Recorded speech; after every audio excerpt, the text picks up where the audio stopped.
Let's have a word of prayer. Lord God, thank you so much for giving us this time together, and bless us as we go about studying your word. In the name of Christ we pray. Amen. Now, it just hit me about this tug of war, business. Rick, it's going to be tough because I'm looking at guys with canes, over here, and you're going to have to be the anchor. And I think they may. And you had a broken foot. Oh yeah, that's right. You could just put those in there. Oh yeah, they'll never move. Yes, an anchor. I think it may be a stalemate. All right, we're looking at Genesis. Who have we looked at so far? What's that? Cain and Abel. And tell me about the comedy team of Cain and Abel. One killed the other. One killed the other. Yeah, they were killers. One killed the other. One got the curse. One got saved from that. Yeah, whatever. Okay, so Cain killed Abel. Got a mark of Cain, whatever it is. Okay, so we talked about Cain and Abel. Who else did we talk about? Abram and Abraham, and there's a lot of good stuff with Abram and Abraham. What are some of the things with Abram and Abraham? He had his wife and a baby to a lady. Yes, he had a baby to a lady. To a slave. To a slave, that's right. I was going to say that, but that was... Yeah, it was a sort of not unlike Thomas Jefferson. So he had a baby by a slave named... Sarah. Well, not Sarah. Sarah was his wife. Sarah was his wife. What was the name of the what's that? Woman. Pants. Starts with an H. Starts with what? Her name starts with an H. Hagar. Hagar. Yeah, because you said pants. Yeah, Yes. Okay. Hagar. Yeah. Hagar. And the son's name is Ishmael. It would have been nice if the son had been like Aaron. Then you'd have had pants and shirt. But it isn't. Although, we'll talk about a guy who was good with a bow tonight. So we got. Angels. What's that? It's an angel. No, he's not an angel. He's not Cupid. Cupid's not an angel either. Oh, he flies. Well, but he's. Yeah. He don't have wings. Yeah. All right, anyway. So we got, what else about Abraham? Abraham. So he was a player because he had a son by a slave and he had a son by his wife. And then his grapes got ripe. Oh, by the way, what was the name of his son by his wife? Isaac, because Isaac's going to be important tonight. Okay, what else can we say about Abraham? He had a lot of grapes. And he got drunk. No, Art, you're jumping behind. He played around with some subterfuge. Yes, he was, a player who was also kind of, passed off, I don't know what you'd call it, passed off his wife as his sister, but once he learned his lesson, he only did it one more time. All right, so, and as a result of passing off his wife as his sister, he got rich, which is an object lesson for us all. All right, so. Yes, he bought the grave in the field so that it became the burial site for Sarah. Yeah. So he establishes himself in the land. What are a couple of other stories with? When he dies, they bury him in there too. Okay, they bury him in there too because you need to bury him somewhere. All right, so he's in the land. What else? Stories related to Abraham. Although everything you said is right, there is one thing that trumps everything else. What's that? Okay, God challenges him. How does God challenge him? With the son, that story about Isaac sacrificing his son, so he proves his faith, his obedience. Okay, so but what is the big thing? And I saw the number 4, which means what? Covenant. And what is the covenant God makes with Abraham? First with Ishmael. Okay, well, but even before Ishmael, way back in chapter 12, what does he make? father. Okay, you are going to be the father of many nations. Your descendants are going to be like the sands on the shore. It's going to be like the stars in the sky. And along with that, I am also going to give you land. The land is going to be yours. The land where I show you. And that's why the burial plot is so very important. Is it Because still he there? owns now land in the land. Is this still there? What? That burial place? Well, If you remember, yeah, maybe. You know, the thing is, it's a story. And so, you know, it's sort of like the Church of the Sepulchre. You know, this is where they bury Jesus. Well, did they bury Jesus there? I don't know. You know, at the time, people weren't saying, oh, we better put a plaque there so we remember exactly what hole they used. You know, it could it be? Yeah. Could it not be? Yeah. You know, so it's one of these things you just don't know. But the key is, the story tells us that it was in the land. Okay, so we got all this stuff with Abraham. We're going to build on that tonight. Who else have we talked? So we talked about Cain and Abel. We talked about Abraham. We talked about Noah. And now Noah's the one that did what? he filled a ship with everybody. Filled a ship with a bunch of animals. Doubles. Okay. Female. Double, 2 of every kind, unless you read one tradition that says 7 of clean animals. And then, but Noah did what else? What else did Noah do? Yeah. He planted a vineyard, got drunk. Yeah, with Starkus in the tent. And his son saw it and got a curse. Okay. So we've got Noah. Who else? We've still got a couple of them. Adam and Eve. And Adam and Eve. Now you're going backwards. Yeah, we all kind of going backwards a little bit. Adam and Eve, you know, first couple. Well, then you talk about the one that killed decides to choose right and wrong, pays the consequences, yada yada yada. We're missing one other.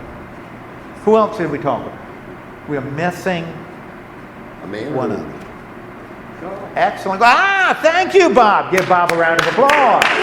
He got it. What did he say? God. We started this thing about God. Ignore us. You weren't paying attention. Bob, excellent answer. You nailed it. Trying to take credit for your answer. Hey, ladies, Yeah. it's not a contest. Yeah, that's not a contest, and you're not winning anyway.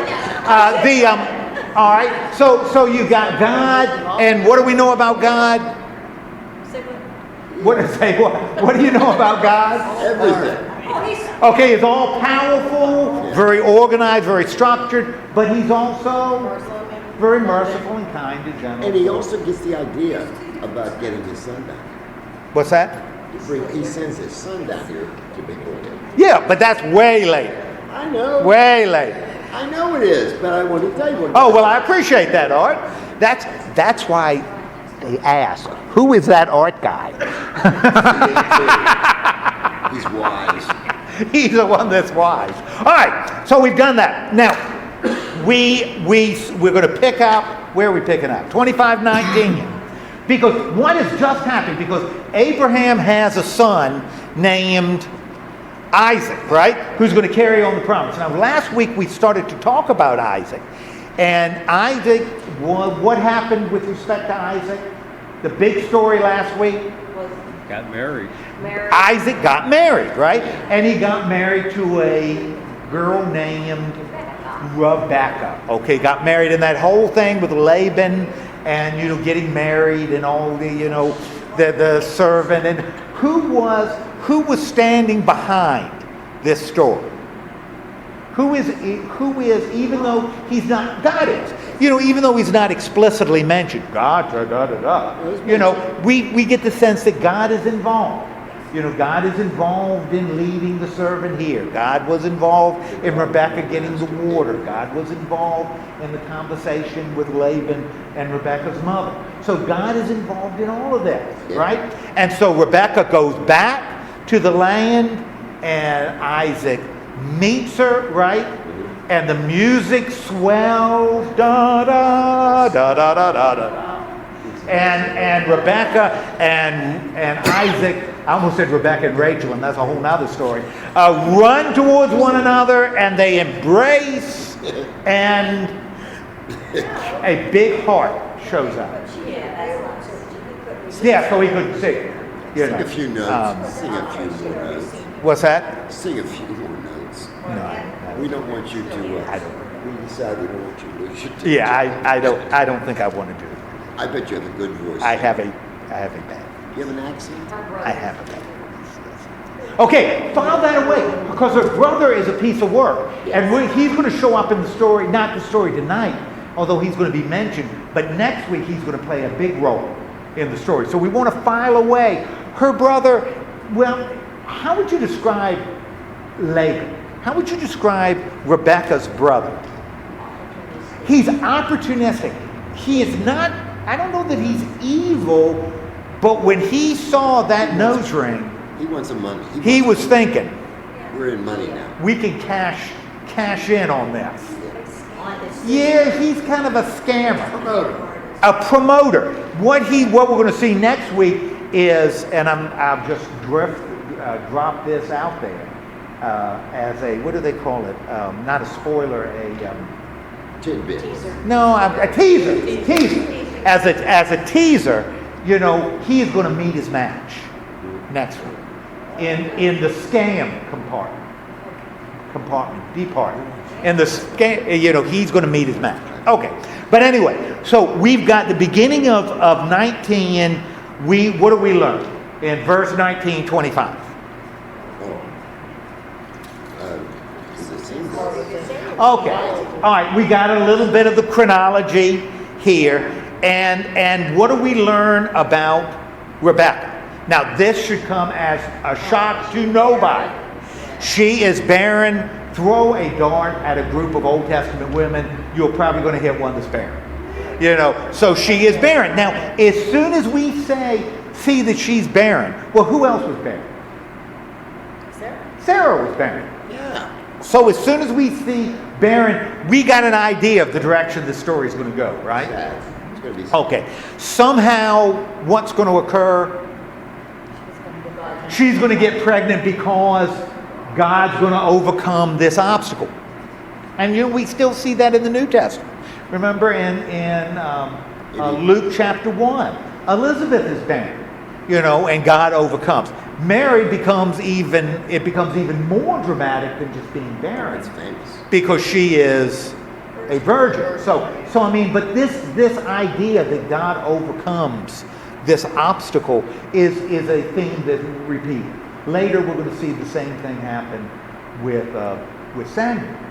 You know, Hannah, his mother's going to be barren, and God's going to overcome it. So this is kind of one of those themes that we see. It's a teaser. Working in. It's a teaser, yeah. Well, maybe. All right. Anyway, so she becomes pregnant, but her pregnancy is a little bit different because what's going on with her pregnancy? She has two, and what are the two doing? They're having it out inside of her. Were they twins? They're twins. So she's carrying twin boys, and they're going at it inside of her to the point where she says, Die. Man, what did I get myself in for here?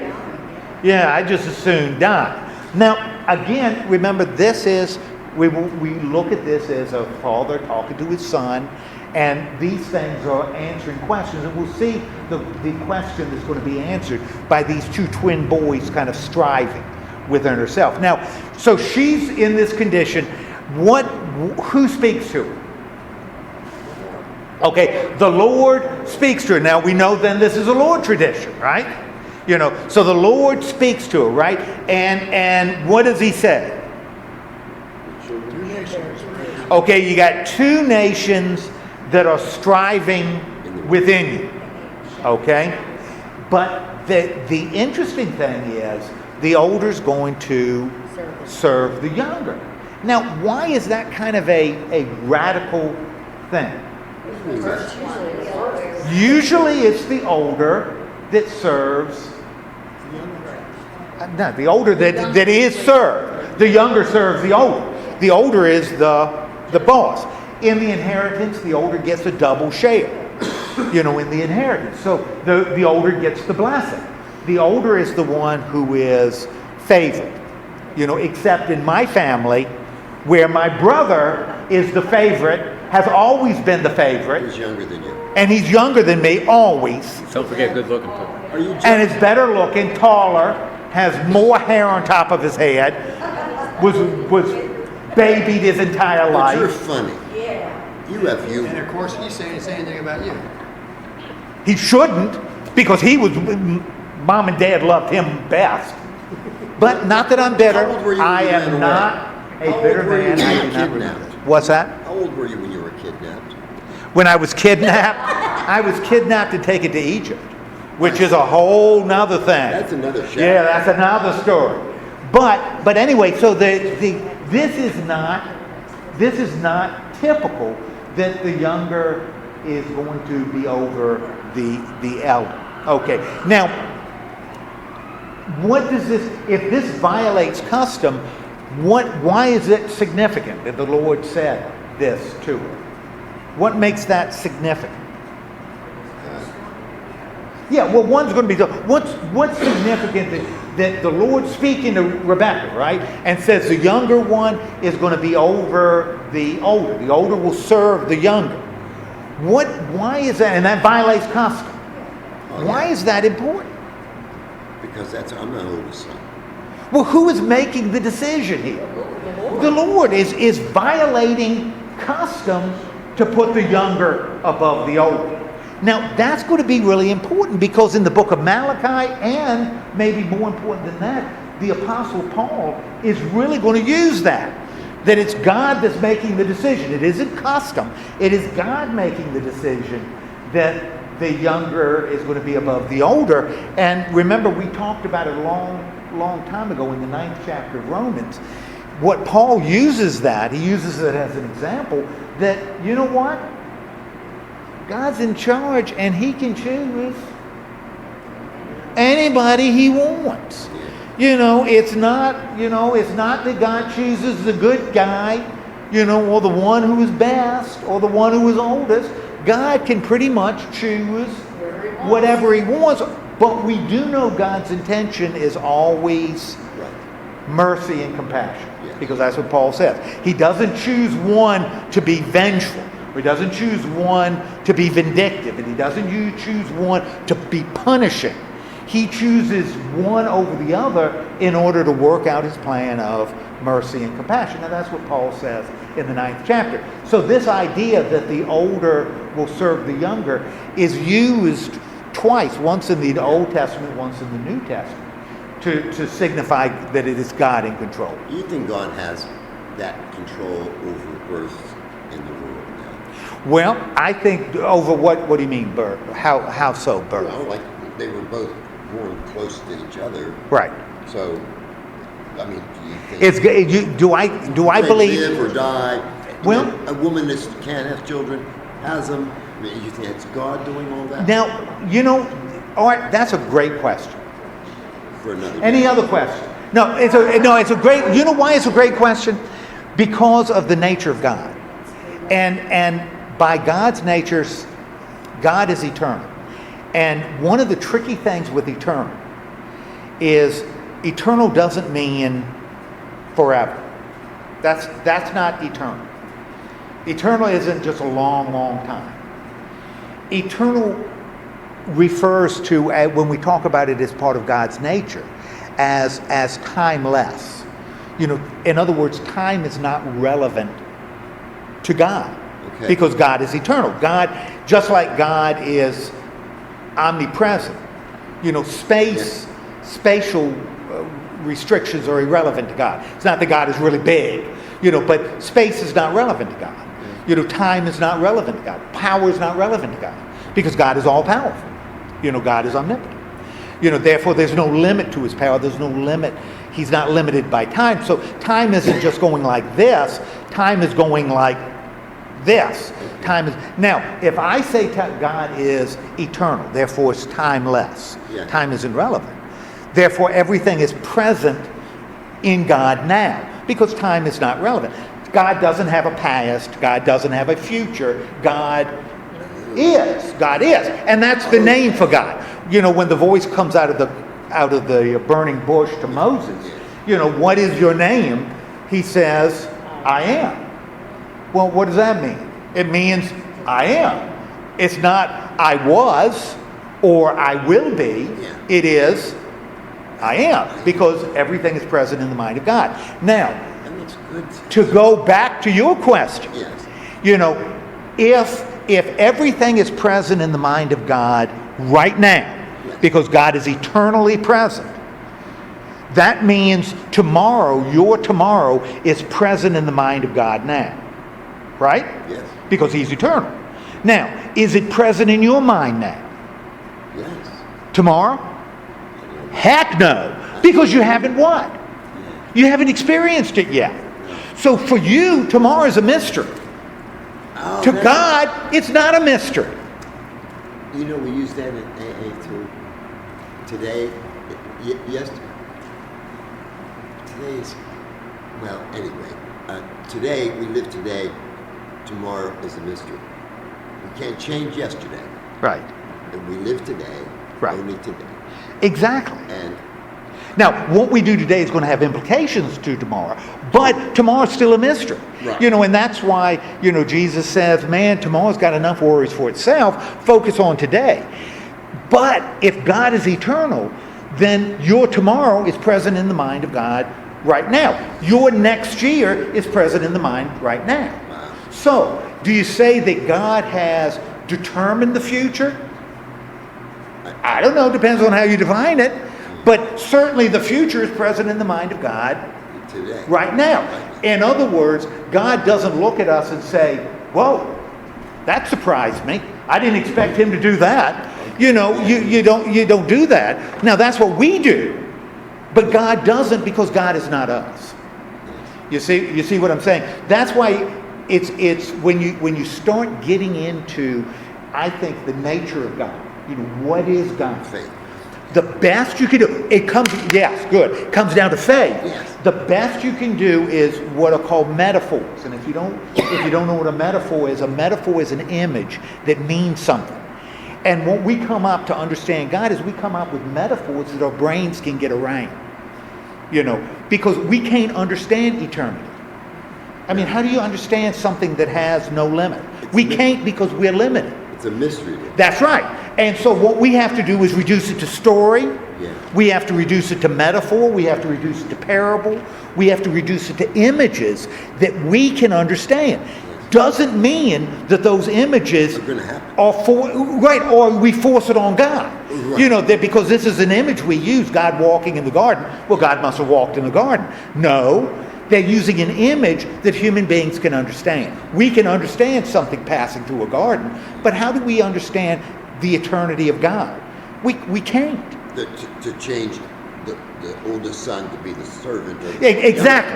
And that becomes the point here, that God is in control. That God is in control. Good, and that's how Paul sees it. And that's how Paul takes this story and takes it brings it to another level. Wow. Okay? I could go home now. But don't, all right? But that's Don't. a good lesson. Don't, because the Kenyans are going to be disappointed. Okay. So we've got this. The younger is going to be over the older. The older is going to serve the younger. Now, what happens at the birth? Okay, both of them are born, Yes. right? And they're typical boys, right? Yeah. One is red and hairy. Yeah. And hair all Now, over. red and hairy. Close your eyes now and imagine an orangutan. Yeah. You know, he is red and hairy. And just like my brother, who was always loved by my parents more than me, Because he had red hair. because he was red and hairy. Oh. He did have a lot of hair. It was dark, though. Curly. I don't want to get into my brother. Curly hair. Kinky. But my brother is starting to lose his hair. Unlike me. But you're happy. Unlike me, he's You're starting to happy lose his now. hair. Yeah. Uh-huh. Oh, What's that? Quick what? stalking back there, and that's it. Sandy, that wasn't the point I was trying to make. All right, so one is red and hairy. Yeah. And because he is red and hairy, his parents naturally call him Esau, which means red. Thank you very much. They call him red. Now understand, if John were here, that's one of the times I say, this is going to be an elbow at a certain nation. So he's got this red, and they got this red hairy baby. And I got to think Rebekah's thinking, What do we do with that? Lord have mercy. What am I going to do with this? We'll call him red. Because hairy sounds bad. Although my grandfather was named Harry. So these But weren't- that's neither here these nor weren't there. Identical twins. Yeah, they were not identical twins. Good. Good, you. Thank you. Yes, they are fraternal twins. Yeah. And so, but, she gave Red a bad name. The other baby is what? The second baby is doing what? Hanging on to his heel, and she names him Jacob, which means like a Klingon. No, he wasn't a Klingon. She means really kind of means heel, supplanter, rat, thing, cheat. Any negative term you could come up with. Jacob was not a name that you'd say. What's that? Whitey Bulger. He was not a nice. So the name Jacob was not, oh, look at my little Jacob, he's so cute. No, it was, here's one son, red and hairy, and here's the other one that we know is going to be a big cheat. Cheat? Cheat. Thief. What do you cheat? Liar. Oh, That's going to be Jacob. Okay, so Isaac has now got his two boys. Now, what does Rebekah know about these two boys? As she's holding this monkey baby, in one arm, and she's holding this baby that she knows is going to be a cheat and a liar later in the other arm, what does she know about it? give him a banana. One will like a banana more than the other. What? She knows that Esau is going to serve Jacob. She knows that the hairy baby is going to serve the cheat. Yeah. She knows that. Who doesn't know that?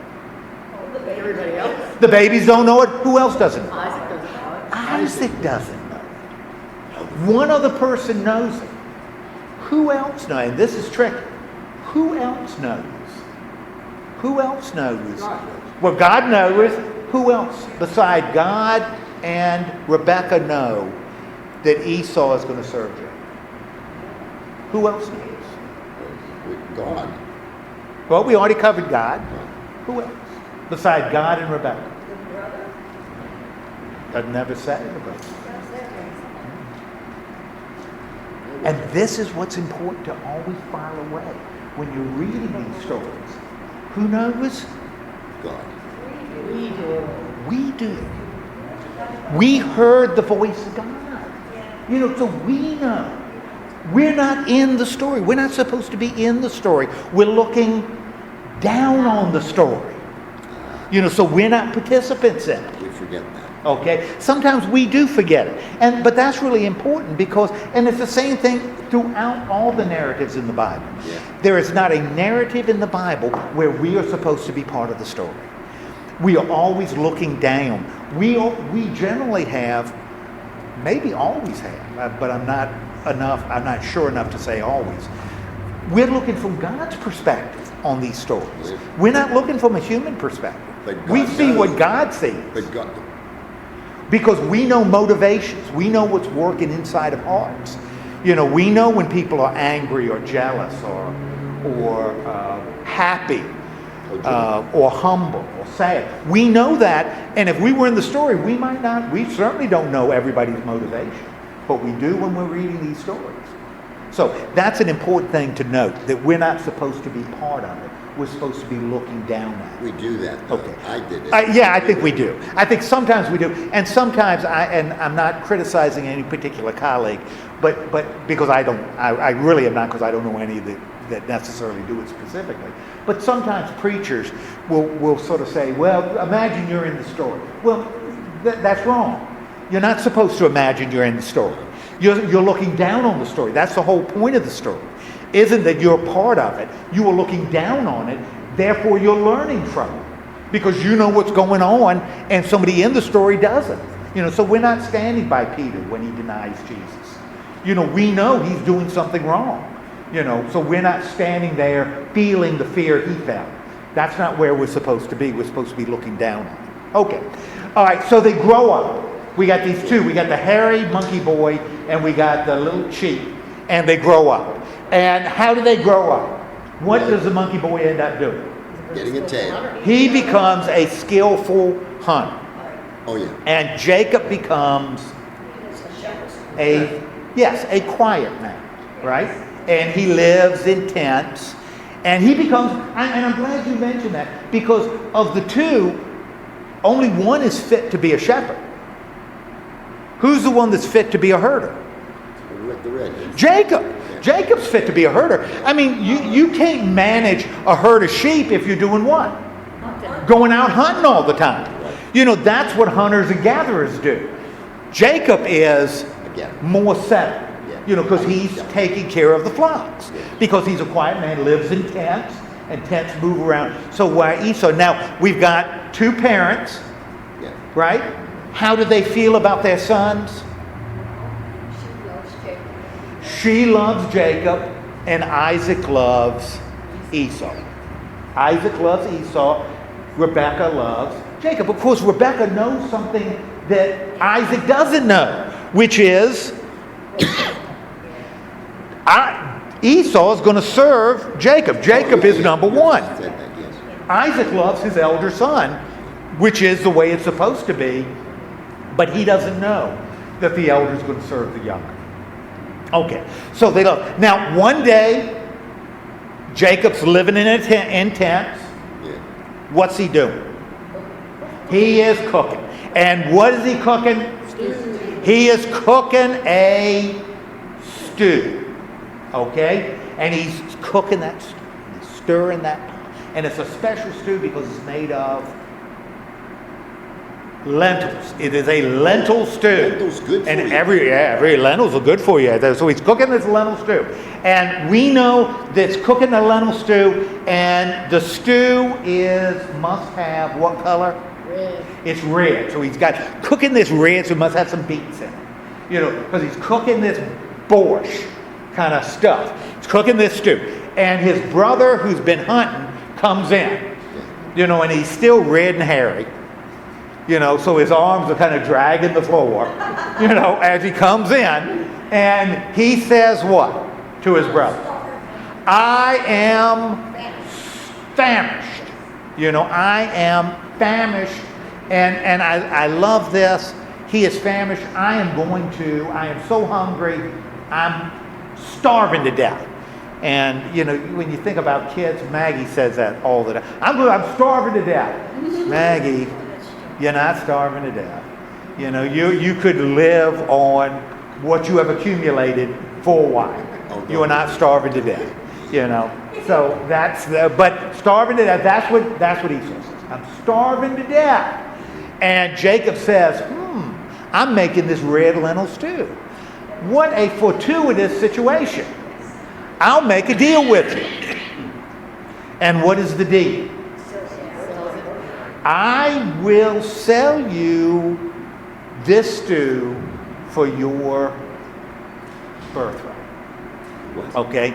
Give me your birthright to Esau. Because Esau's the oldest, he gets a double share. Whatever. So if Isaac has a whole bunch of kids, they divide up the property, but the eldest gets twice as much as everybody else. And you only got two sons here. So, you divide it into really three parts, and Esau gets two. He gets 2/3, And Esau, because he is a perceptive guy, scrunches his head, and says what? Give me a banana. Well, yeah, kind of a banana stew.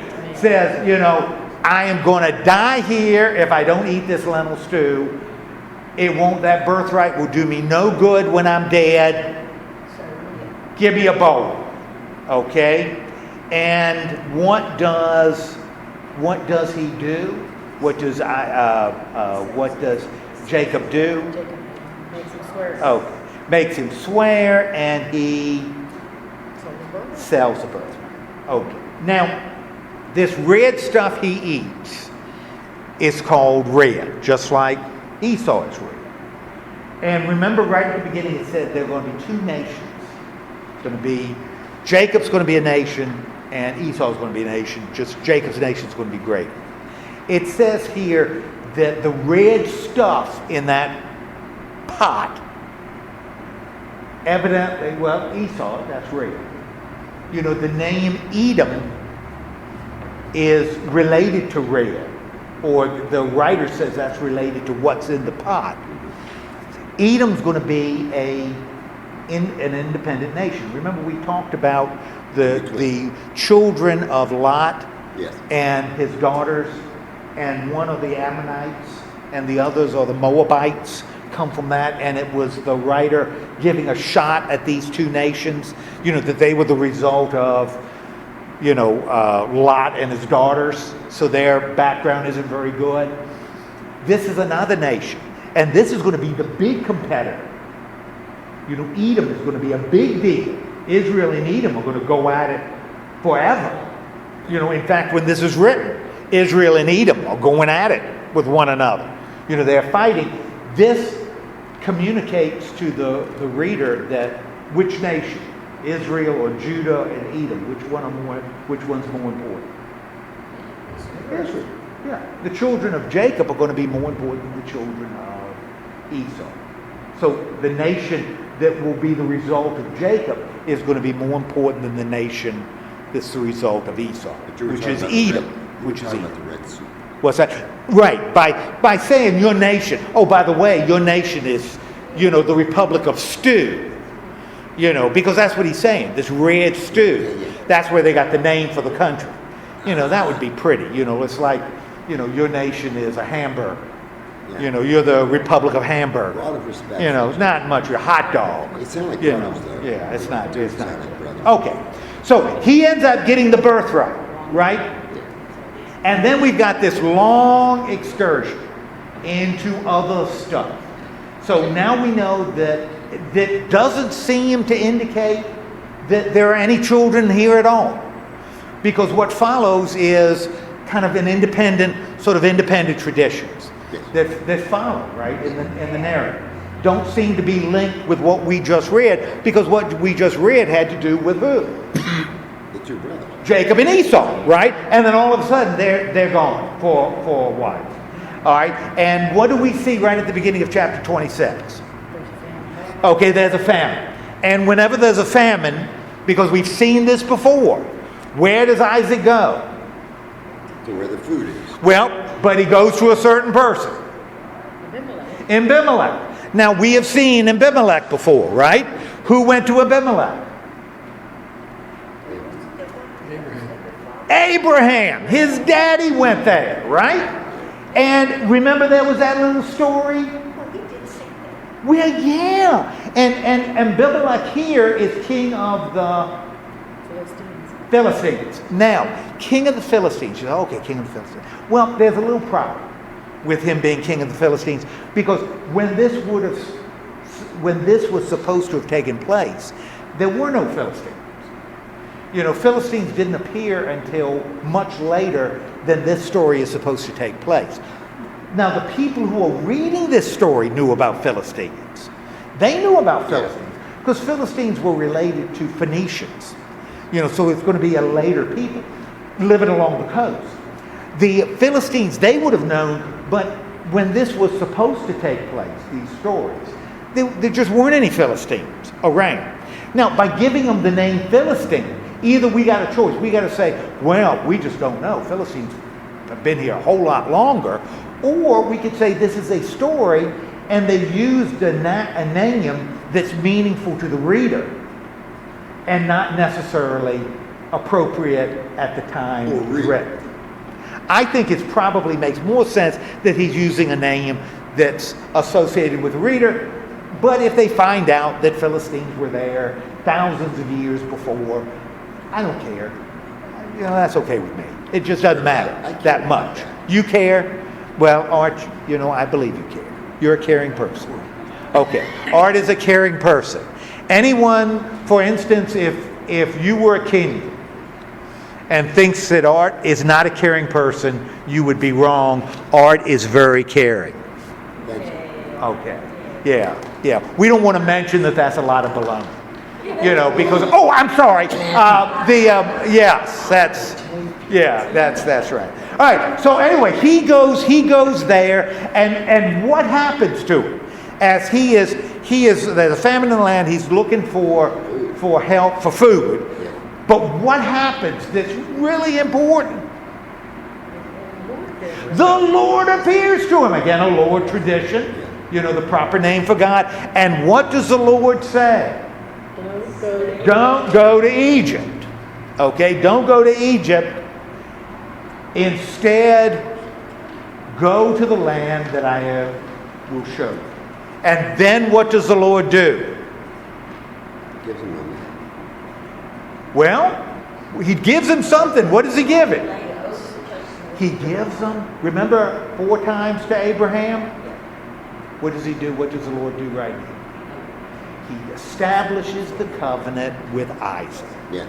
Which means now we know, if there's any question about it, the covenant that was made with Abraham has now been made with Isaac. Yes. So Isaac is going to be the one to carry the promise. Okay, so Isaac settles in the land, of course, because he learned from his father. And Rebekah is, you know, hubba da hubba, as the Hebrews would say. So she looks pretty good. And so what does Isaac, being a fine, upstanding man, what does he do? Same thing as old man does. This is my sister. Okay, yes. And but this story is even kind of cleaner than the other ones.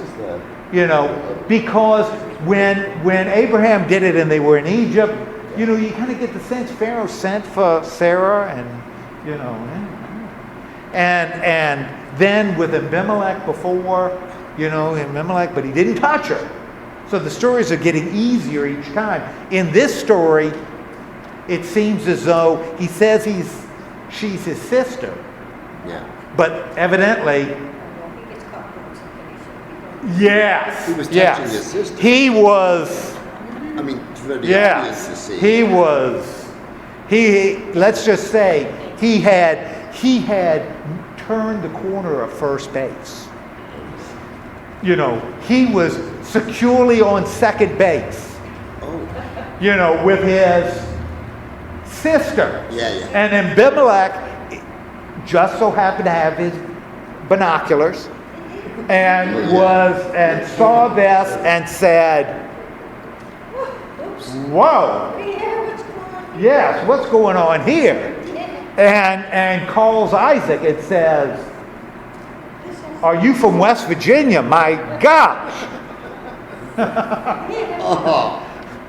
You know, what are you thinking? Killing me. Yeah. What are you thinking? And Isaac says, "Don't you realize that," well, she's my sister. "And don't you realize that if somebody had been messing with her, we'd be in big trouble. We'd be in big trouble." Now, again, this is the same story.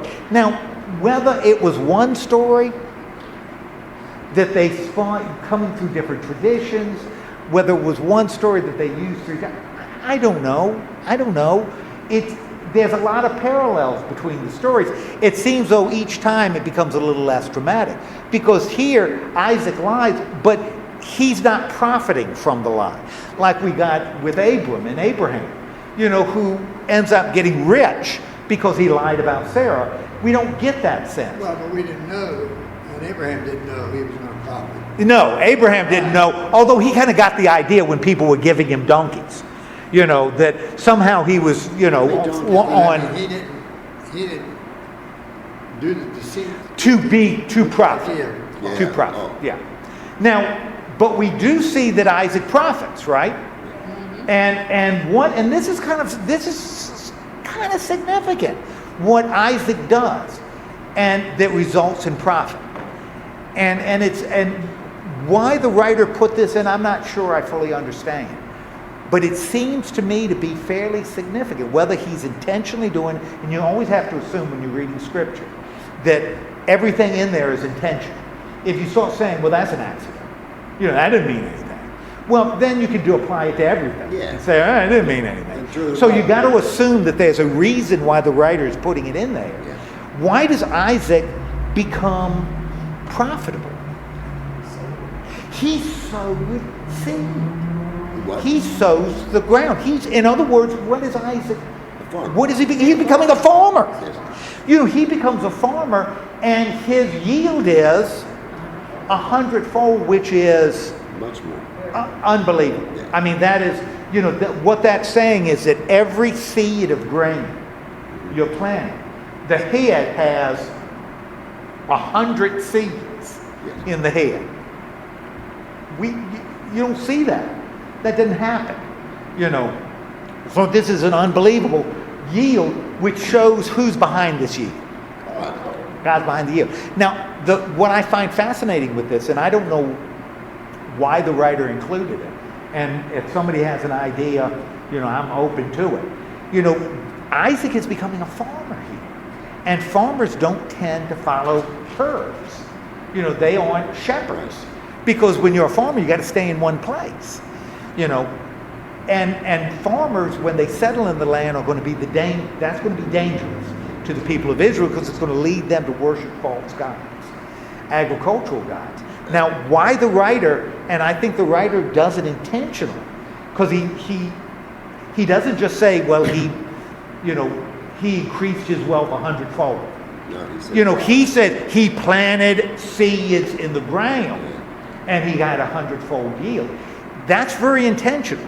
Now, why the writer did that, I really don't know. I really don't know why he did it. Maybe, Isaac is still worshiping the Lord as a farmer, which maybe this is telling people later, you don't have to worship fertility gods and be a farmer. You don't have to do that, because your ancestor stayed loyal to God and was a farmer. I don't know, but it sure seems too like he abandons this farm pretty fast, because as soon as, and we're just going to brush this lightly, because something more important is going to happen later.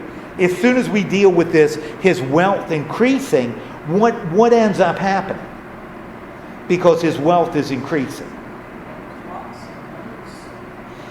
He's got flocks and herds and all of this, and the Philistines become jealous, become jealous, and would rather him go away. Oh. And then we've got, so the Philistines would rather him leave their territory, because he's becoming stronger than them. And then we've got this series of stories having to do with what? With wells. And remember, we had that with Abraham, right? The same sort of thing, that is a dispute over a well.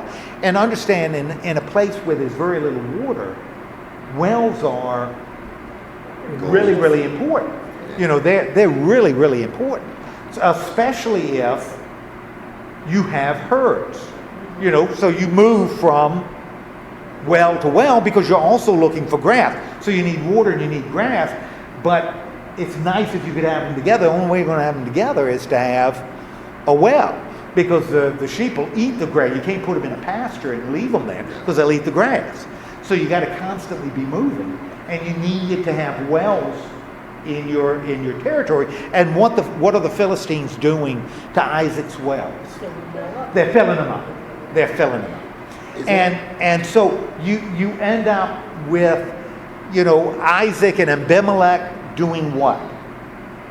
What ends up happening with Isaac and Abimelech? Yeah, they make a deal about the wells. Yes. No more. Now, why do you think the writer would include all this business about wells? Because not only in the story about wells, Rebekah's not mentioned, Yeah. Jacob's not mentioned, Esau's not mentioned, nobody's mentioned except Isaac and these stupid wells. Why do you think the writer included that? To show us the importance of water. Okay, maybe to show the importance of water. That's a real possibility. Yeah. Because water is kind of a blessing in a desert. And respectful. Yeah. Maybe God is behind all of this, even though we don't see him. We don't need to see him. Maybe we don't need to see him. Evidently, the writer considered it important enough to include. Well, I think the Philistines were, because he was so wealthy, and it was obvious that God was blessing him, because his yield is so high, is so great. Yeah, that's right. If a good thing happened, you talk about people with bad luck, he had real good luck. Or it seemed to be. We know it's not luck, because we know it's what? Intervention. God's blessing. Yeah, okay. All right, but we've got these stories about Rebekah and Abimelech and all the wells. And then in chapter 26, it's like we're back to the other story. Yes. Like all the other stuff is meaningless. They'll never go back to it. So Jacob is never going to say, Dad, why did you say that about Mom? Why did you say Mom was your sister? None of that ever existed. Why are we back here? Why aren't we in the land of the Philistines? It's passed on even to us today. Well, we're talking about stories. And these guys putting together stories. Yeah. And they're good enough to link them. They're not stupid. They can link a story. But evidently the writer doesn't want to link what's happening to what had just occurred. It didn't really happen. Yeah, well, we don't know. This doesn't matter. But we're back to the Jacob and Esau story, right? Yeah. Now, Esau does something that isn't great. What does Esau do? Esau does something right at the end of chapter 26 that becomes a problem. What does he do? Okay, but the fact that he took a wife isn't in the problem. Or took two wives, that's not a problem. The problem is, what kind of wives did he take? Hittites. And remember, it said that Canaanite women are no good. Yeah. So if you ever run across a Canaanite woman, don't marry her. Don't even date her. Because they're no good. Yeah. Hittite women are Best. worse. Hittite women. So if you go up to a woman, because I wouldn't, Debbie would object, and said, you're pretty cute, and she says, well, thank you, I'm a Hittite. What do? Walk away. If you ever hear if John says, meet Jolene or meet Amber right here, and you say, oh, hi, Amber, you look very nice, you're very good. Well, tell me a little bit about your background. And she says, well, I can't tell you much since I'm a Hittite, and that's when you say, get out. Get out. All right, he married, because, and for you two, it would be very important, because what do Esau's Hittite wives end up doing? For you, even more particularly sad. Well, no, didn't sleep with the father. No, Bob, when you said that, Bob went like this. He kind of perked up a little bit. No, it made life miserable for a mother-in-law. And you don't want John's wife to make your life miserable, does it? Yeah. I don't know whether sleeping with Bob would make your life miserable, but she made her life miserable. All right. So that's so he married Hittite. All right. Now, at the beginning of 27, we want to file that away, because we're going to pick that up a little later in the story. When we get into chapter 27, the writer tells us something about Isaac. What's the deal with Isaac? He's blind. He's blind. His eyes are dim. Okay? And evidently he is on his last leg. He is about to check out, to enter the choir triumphant. He is about to be a late Isaac. Did they ever say how old he is now? Well, we found that we know he's old, because it said he was old. Okay.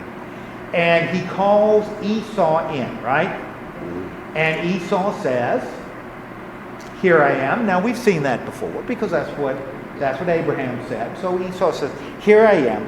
And what does Isaac, and remember Isaac likes Esau better, what does Isaac say to Esau?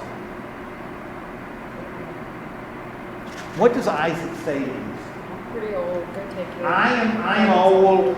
Don't know when I'm going to the chips. Yeah, I'll be cashing in my chips. Don't know when, don't know where, but it won't be soon. My eyesight's going. My eyesight's gone. What I want you to do for me is I want you to do what? I want you to cook me a good meal. And you know my favorite meal is? Lentils. No, that was Esau. You know, because you can't hunt for a lentil. You can't hit it with an arrow. You know, you could. It'd be pretty easy to be hunting lentils. You know, that'd be like hunting snipe. You know, I want a venison dinner, and you know how to make it. And I'm going to eat this big old meal, and I'm going to do what? Well, but between the eating of the meal and the dime, I'm going to do what? I am going to bless you. Okay. Now, why? This isn't birthright, right? Because the birthright's already gone. All right. That birthright is financial. What makes blessing really important? Because he's giving them that he has faith in them. Well, when he is blessing the boy, Yeah. what's the father doing? He can't see, so he must be praying. He's bringing God's favor upon him. That's good. Right. Passing on God's favor. The birthright is passing on the goats and the camels and the land and all that stuff. But this is passing on God's favor. So Jacob could get the double share, but not carry God's blessing, which we know what? Is important, and we know can't happen, right? Because who said? God said that Jacob was going to be the one to carry the promise. So we know the promise cannot go to Esau. We know that already. Okay, so as we read that or hear that as the reader, we're saying, well, this can't happen. No. This can't happen. We can say it, but they don't. We can't. Isaac can't say it, but who else can say this can't happen? We can say it. Rebekah can say it, because Rebekah knows that the promise is going to flow through Jacob and not Esau. And the writer tells us that that Rebekah hears the conversation, right? Because she's listening, right? So Rebekah hears this conversation, knows the promise, the blessing of God cannot go through Esau, and yet Isaac, as soon as he finishes his meal, is going to do it, right? Yes. Now, this is a pretty good story, right? This is a kind of a well thought through, organized, structured story where we have a little dramatic tension involved. This really isn't bad at all. But are we interpreting what we think is good, or maybe at that time it was bad? Well, I mean, the structure of the story itself, that's what I'm talking about. I'm not saying whether the story is good, but structurally, this is a pretty good story. I got you. Yeah, this isn't, that's why, John will hear one of the things he says, is these are not stupid people. They just don't have our accumulated knowledge. But they can write a good story. They can structure a good story with all the tension and structure you'd expect. Because that's not So we've got Rebekah knowing what Isaac's going to do. We've got Isaac not only blind physically, but he's blind kind of mentally because he doesn't know the promise made. You know, that the promise is going to flow through Jacob. We've got Esau going out into the field to get himself a deer to make for his daddy before his daddy dies. And Rebekah knows all this. So what does Rebekah do? Yeah, Esau, the monkey man, goes into the field, right? And he's hunting game, right? And so Rebekah says to her favorite son, Jacob, come on over here. What I want you to do is I want you to... That's right. Now, I'm going to tell you what I heard your daddy say. Told? Because she tells it. Why do you think it's important for the reader to have Rebekah tell Jacob this? She knows, and now Jacob knows. So when Jacob does what he does, he knows exactly what he's doing. It's not like he said, oh, Esau's going out, your daddy wants a meal, go get, and we'll prepare him supper. Jacob knows exactly what's going down here, right? Yes. But He is sneaky. Wait. Fine. She's doing this to make sure that the original covenant is fulfilled. Exactly. Because if she doesn't do that, then the covenant's going to go to the wrong. We'll go to the wrong person. So we've got God involved. I think one of the interesting things is, Jacob is going to be, his name's going to be changed to Israel. And because he's going to be the father of Israel, literally the father of Israel, because the 12 tribes are going to be sons. So, this is sort of superhero kind of thing. Jews look to Jacob as their father, look to Abraham as their father, look to Moses. And yet the writers of all these stories include things that are not necessarily positive about it. As though the writer wants to make sure the reader doesn't worship them, but worships God. God is working with frail human beings. And Sandy, you are right. He's a schemer. Jacob's a schemer. He already made a deal that he knew was questionable with his brother to get his birthright. He knew that the birthright was worth more than the bowl of soup. Just because, Esau had the brain of an orangutan, didn't give Jacob the right to cheat, to use his guns. What's that? That arrangement, even though Esau agreed with Jacob, Well, it would not have been valid. Evidently, because later in this story, Esau's going to say to his dad, Jacob's already got the birthright. Yeah, but that was just between the two of them. It would not have held up like, say, in today's story. Yeah, absolutely. Okay, so anyway, Rebekah comes up with this plan, right? And what's the plan? Cook the food. This went through my mind now. All the years, all the years that I've read the story from time to time, we were not that deep with it as much as that. I thought, man, she was really nasty. But then I'm thinking now there've been a lot of mothers, but not knowing the background of the story, that would have thought she was nasty. Once they knew the background of the story, they would have done the same thing. Because when she knew that her child, which one of them was the one anointed, she would want to make sure that he was the one who stayed there. And yes, I think that's a great point. And through this, God's involved. And we're going to see the same thing in the Joseph stories. You know, these things. And Joseph, in fact, at the end, is going to say, when his brothers, who throw him in a hole and sell him to a bunch of hairy Ishmaelites, you know, to be a slave in Egypt, Joseph's going to say, you meant it for evil, but God made it good. And I think that becomes kind of a theme that we see going all the way back, that God is working all these human things out in the way God intends. And in a sense, that's what Paul is saying.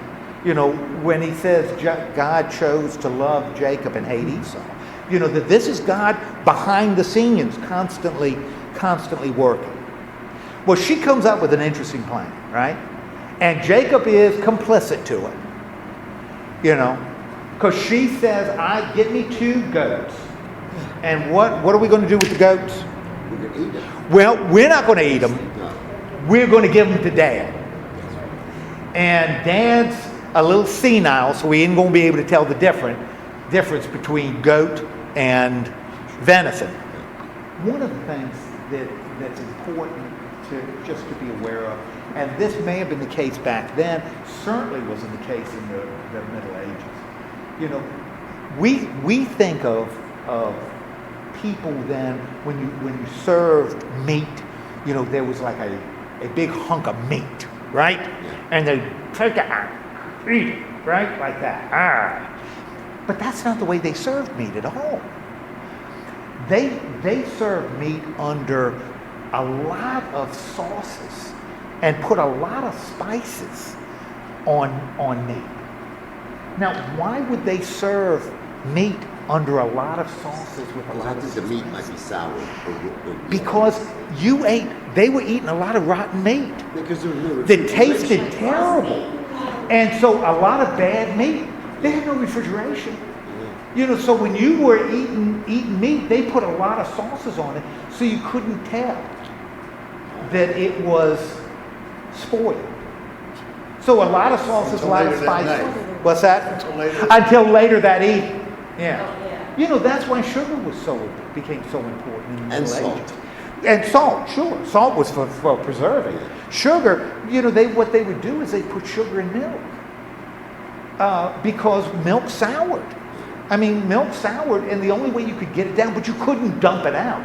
You know, when milk at home, which doesn't sour often, but if it turns a little bit, we dump it down the drain. You can't do that then. You know, that's life or death. You're going to find a way to drink sour milk.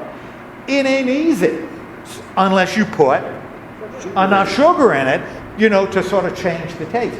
So this dinner they're making isn't like a leg of lamb here. This would have been, you know, meat under a lot of sauces and spices.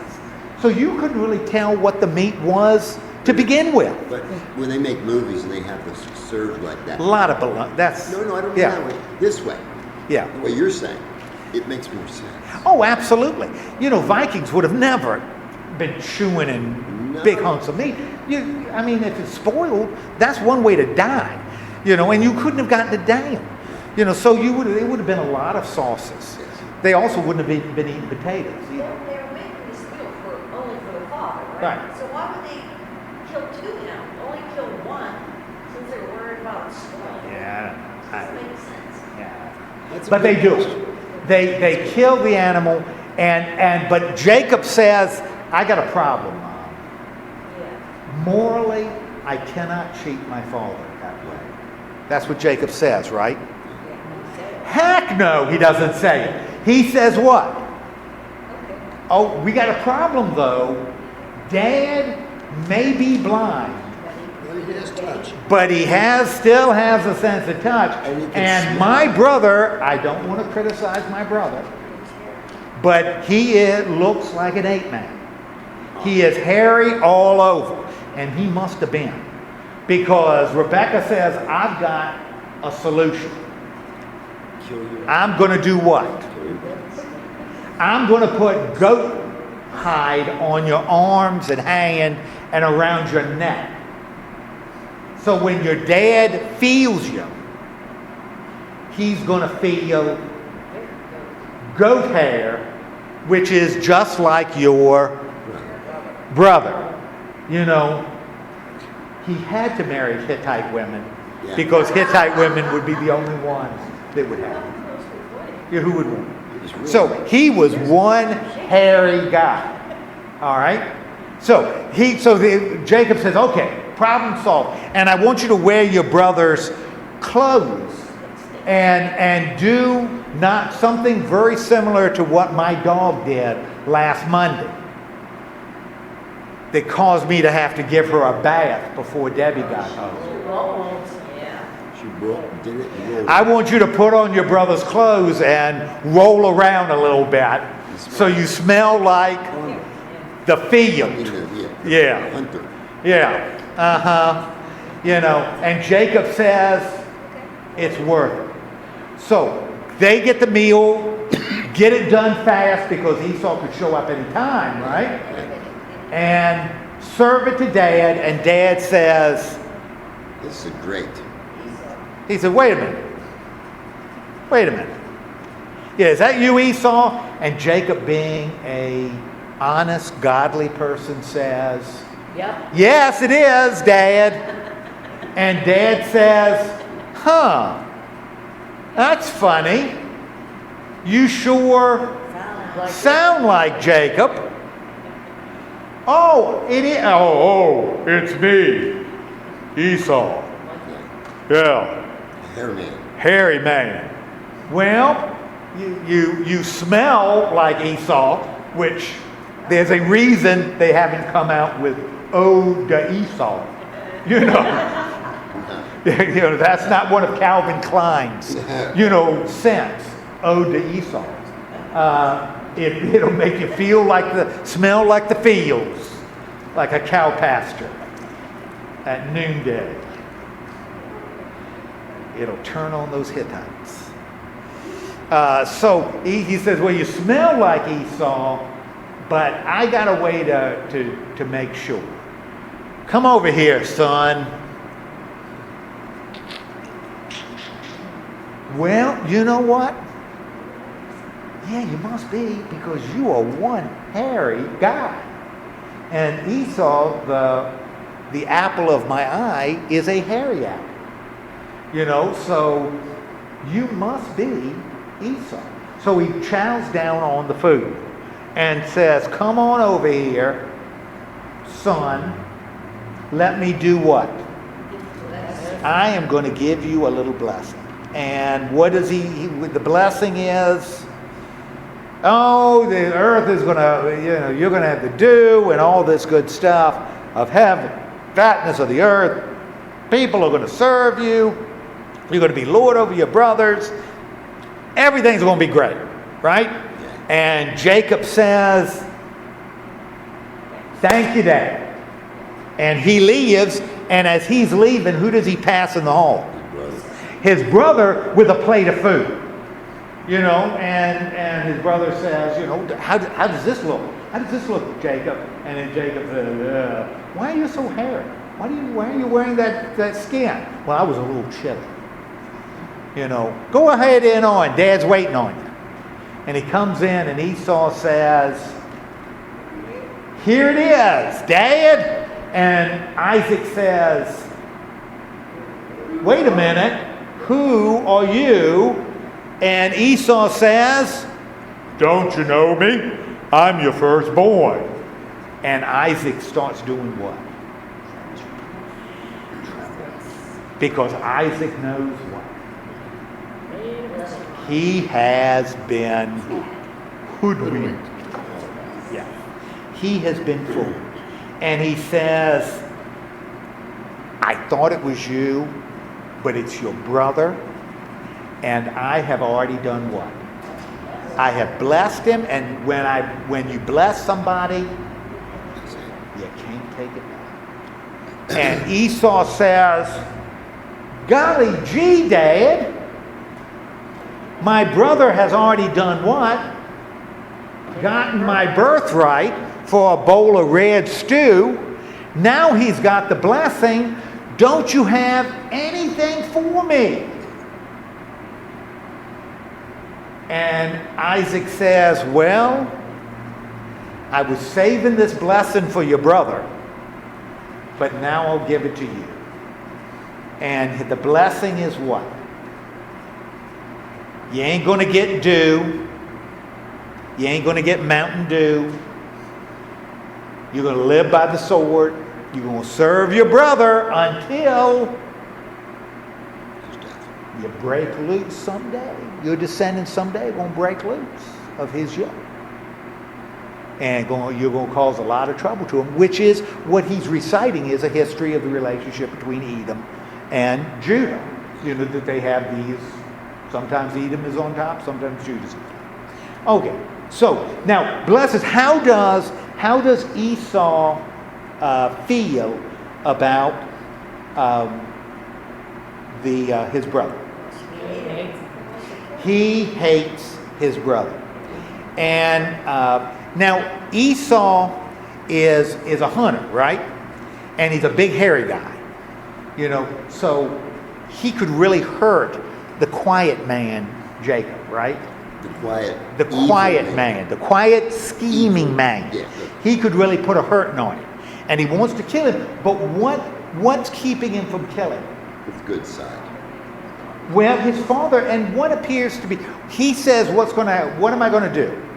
What's Esau? Okay, we're in mourning, right? Once mourning is over, I am going to be on Jacob like white on rice, like a monkey on a banana. I am going to peel Jacob, so to speak. And now, wait a minute. When is he going to do that? After the mourning period. He hasn't died yet. Would appear as though maybe. He did. We'll file that away. But so Rebekah hears this and says what? Man, your brother is gunning for you, right? So this is what I want you to do. Is going to kill you. This is what I want you to do. I want you to what? My brother, I know my brother. And my brother is named Laban. I know Laban. And Laban will give you a place to hide out while your brother Esau cools down, right? So you're going to lay low, right? You're going on the lam. You're going to lay low at Laban's until your brother cools down. So why does Jacob head off to Laban's house? Because he's not a fighter, and his brother is, and his brother's going to kill him, right? And his father told him. Which he deserves. So we get the sense that Jacob hightails it out of town. But his father told him to do it. Well, his father never says to Esau, go kill your brother. No. No, I meant, but why does he tell his brother to go hide? Well, who tells his brother to hide?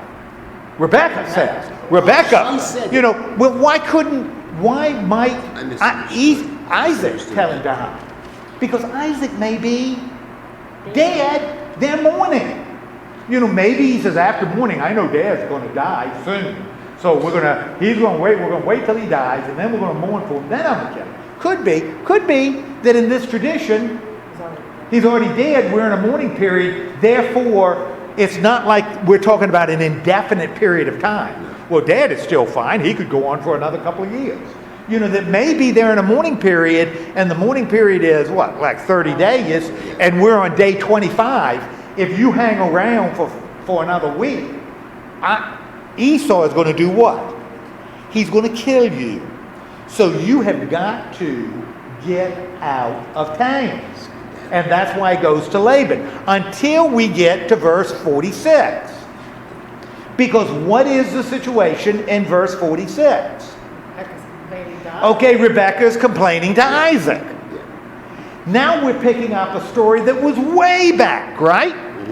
You know, and she's complaining about Isaac, about dealing with who? What? The Hittite women. These Hittite women are driving me nuts, right? I got my Esau married to a Hittite. I don't want Jacob married to a Hittite, right? Now, talking to Isaac. So here, Isaac is obviously, unless she's talking to him like this, Isaac is alive, right? Okay. read somewhere he lived 43 years long more. Well, it depends on how we want to look at this. Do we want to look at this as conveying, somehow tied to a historical thing, or are we, because the reason Jacob leaves here is entirely different. Why he goes to Laban is entirely different now than the first. The first one, he's going to Laban because Esau's going to kill him. Yes. Here, Isaac and Rebekah decide what? Yeah, let him go to, we got to send him to Laban so that he can marry one of his kinsmen. So it is, we don't want him marrying a Hittite. We would much rather him marry a cousin. Oh, that's a lot better. Because it's a lot better to marry one of your cousins. So They didn't bother with that in those days. didn't seem to bother. Not at all. Yes, it didn't seem to bother. This was, kind of the Beckley of the ancient world. Yeah. So go to the God, and now it says. In fact, it says in verse 1. It says that Isaac called Jacob and did what? Blessed him. Blessed him. Yeah. Okay, blessed him again. Okay. All right. Maybe he needed to do that. This is a different story. Yes, it's a different story than the other one. Same idea, but it's a different. Exactly. And so what the writer has done is he's combined these two stories, just like we saw with the ark. And was it 2 of each kind? Or was it 7 clean, 2 of unclean? Same thing here. How did Jacob get the blessing? Well, he cheated. He deceived Isaac. That's how he got the blessing. How did Jacob get the blessing? Well, because Esau married these Hittite women that were driving Rebekah and Isaac crazy. Yes. And so Isaac decided to bless Jacob instead of Esau when he was going off to Laban's house. Which one is right? I don't care. It doesn't matter. They are what? Stories. We're not going to be part of it. They're stories. Okay, both of them. But this business about going to Laban to marry a person, we've got a parallel here, right? Because who went to Laban to get a wife? Yeah, Isaac got his wife from Laban's household. And so now Jacob is heading to Laban too, right? Okay. And so we got a different tradition. Isaac sends as opposed to Rebekah sending him away because your brother is about to kill you. It's Isaac that sends him away and goes there. And how does Esau react? And again, it's like this other thing never happened. Yeah. The thing with the wild game, because now it's like Esau saw that what? Isaac had blessed Jacob, and now he's ticked off. So we've got 2 very independent stories going on. Okay. And blessed him, and somehow it seems like the blessing is tied to, the deal with who you're going to marry.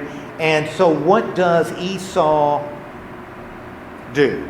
And now Esau is hooked up with, all of a sudden, it's changed from Hittite women to Ishmaelite or Canaanite women. Yeah, okay, so then now we got that change again. And who married Canaanite women? Ishmael, thank you very much. And so what does Esau end up doing? He goes and marries the daughter of Ishmael. Right? Yes. Oh. And it would appear as though Ishmael is still king because he goes to Ishmael. All right. So we've got, a whole independent tradition going on here that's different than the hairy man sort of thing. But, we're not worried about that because they're both stories, and they're both stories that do what? The answer comes out the same. The result is going to be the same. The result is going to be Jacob goes to Laban. Whether he's running away from his brother, because his brother's going to kill him when the mourning period is over, or whether it's because Isaac doesn't want him marrying, and Rebekah don't want him marrying Canaanite women, Yeah. and so he leaves. Either way, we've got animosity between Esau and Jacob for whatever reason. All it's centered around the blessing. Yes. But how the blessing was given, we got two little different stories. We've got Jacob with Laban. We've got Esau with Ishmael, and the story will continue Excellent. when Jacob arrives at Laban's house and says, I assume you're glad to see me. Put me up in the best room you got in the house. Oh, that's that thing. Because I'm kin. And do you have any cute daughters around? All right. Let's have a word of prayer. Lord God, thank you so much for giving us this time to look at your word. Remind us that even though his name may not be explicitly mentioned, God is involved in this story, and he's working with human beings, all their limitations and frailties, yet God's will is still, your will is still being accomplished. Help us to see that and understand it and claim it. Trust in it. In the name of Christ we pray. Amen.